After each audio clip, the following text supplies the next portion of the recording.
How's everybody doing out there?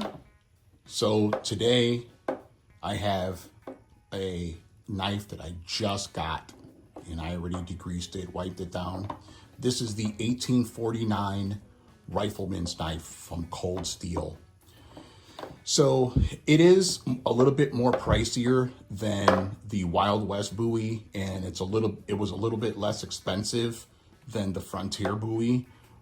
And I was kind of skeptical about buying it because it's a straight knife. It's not a straight blade. It's not a clip point, and it doesn't look like a traditional Bowie.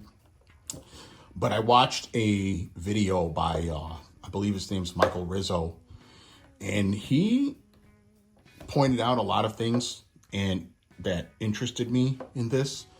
And let me tell you, I'm not disappointed whatsoever. It is a very well made knife for the price that I paid for. It was $92.45 off of Amazon and from Coldsteel, and it is very well constructed. The sheath is fantastic.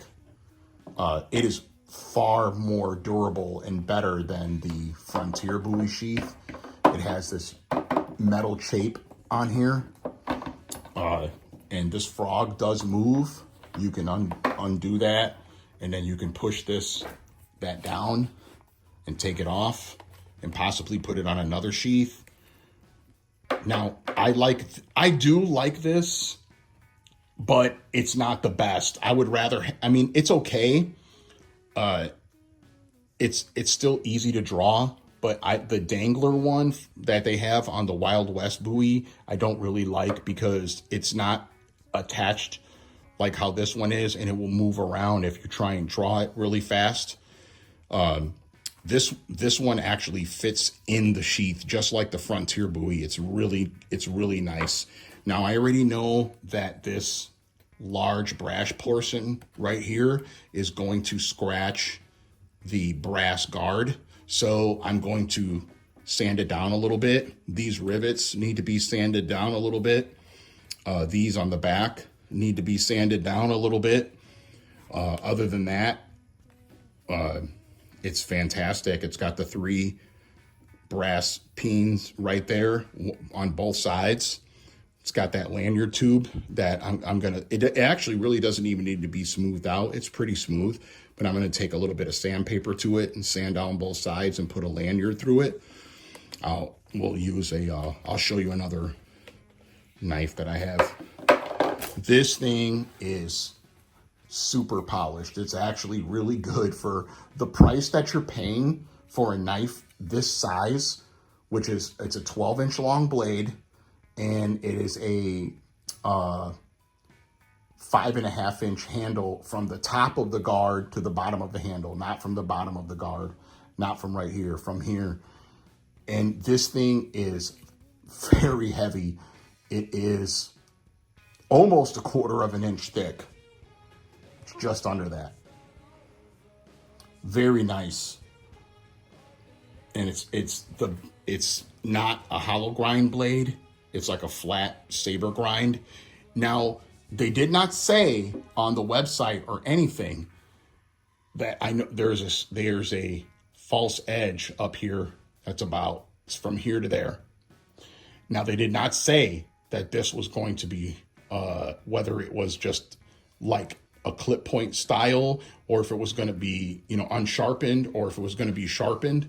Well, if you take a look at that thing is sharp. So this thing actually has a sharpened clip point. Now, the sharpening is definitely uneven.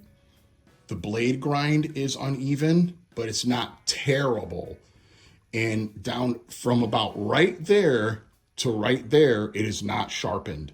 It's completely dull, which is okay. I don't care, because almost all of mine are like that. This thing is so sharp, it's not even funny. I'm actually afraid to touch it. I'm just barely touching it. It's extremely well built. That is solid brass. That is not some whatever material, some alloy, that's actually a piece of brass, and it's very heavy.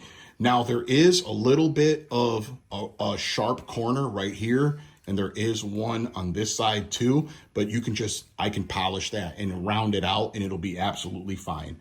There is a gap there and there is a gap there, but it is not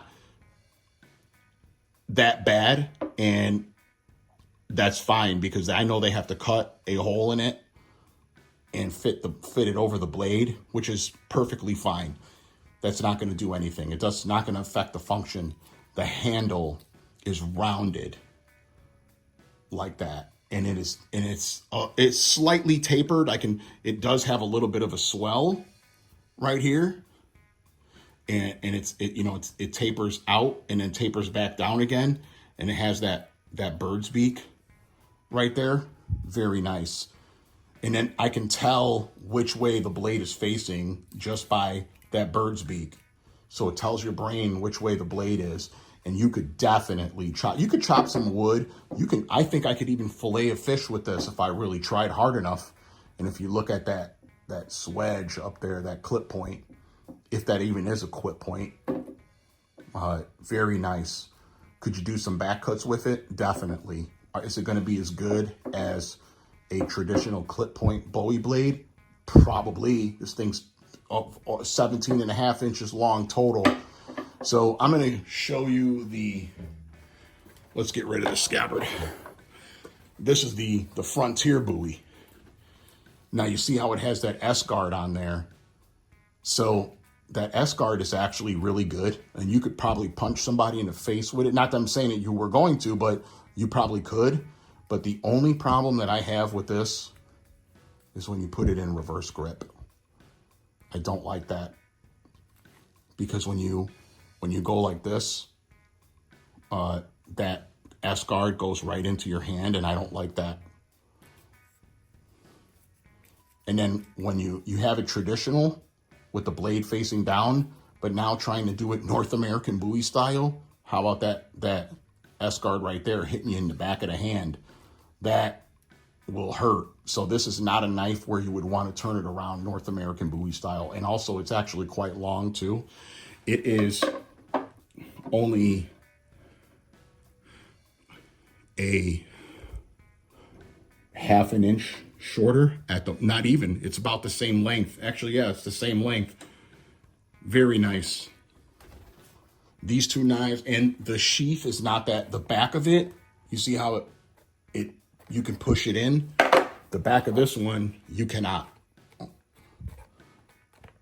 It is very durable. I like this, and I wish that they would make this sheath like this for that knife. But this knife is actually very heavy. It's quite heavy. And this knife is actually probably I think it's actually heavier, believe it or not. But this thing is very nice. And I like this because that guard is not going to dig into your hand. Yeah, you'll get less hand protection, but also it's a longer blade, so you're able to keep people at a farther distance. In this knife, the handle is much more blocky, but I still like it. And I was using it yesterday and a couple days ago, and this thing is just fantastic. That point on it is just amazing. So let's move this, and let's move that. And then I got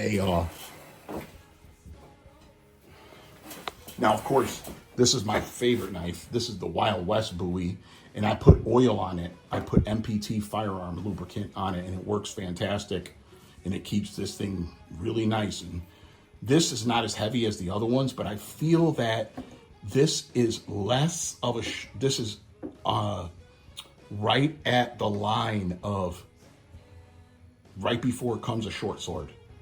I feel that these two, the Rifleman and the Frontier Bowie, could actually be considered a short sword.